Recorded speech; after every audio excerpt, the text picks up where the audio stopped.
নমস্কার, মায়ের রান্নাঘরে সবাইকে স্বাগত। আজ করব ইলিশ ভাপা।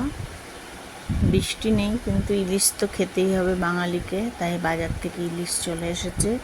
এবার ইলিশ মাছটা ধুয়ে পরিষ্কার করে নিয়েছি। এবার নুন হলুদ মাখাচ্ছি। নুন হলুদ ভালো করে একটু বেশি করে দিয়ে মাখিয়ে নেব।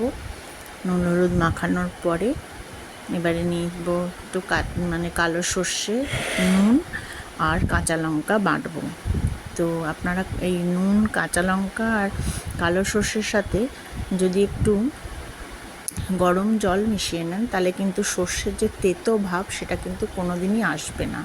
ঠান্ডা জলে অনেক সময় হয়ে যেতেও পারে, কিন্তু গরম জলে এটা একটা থাকবে। এই যে কালো সর্ষে বাটা, কাঁচা লঙ্কা, নুন, হলুদ দিয়েছি। কাঁচা লঙ্কা একটু বেশি দিয়েছি, বাটাতেও দিয়েছি, এমনিও দিয়েছি। কাঁচা সর্ষের তেল দিয়েছি। ভালো করে এবারে জল দিয়ে মাখিয়ে নেব সর্ষেটাকে।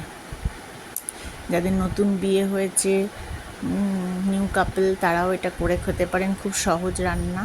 টিফিন বক্সের মধ্যে বসিয়ে ভাপে হয়, বেশ ভালো লাগে খেতে কিন্তু। আর কাঁচা সর্ষের তেল একটু দিয়ে দিচ্ছি বেশি করে, যাতে ঝাঁঝটা ওঠে তেলের, ভালো লাগবে।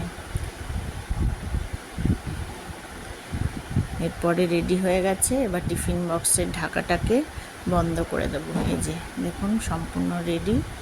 এরপরে ঢাকা দিয়ে বন্ধ করে দিলাম।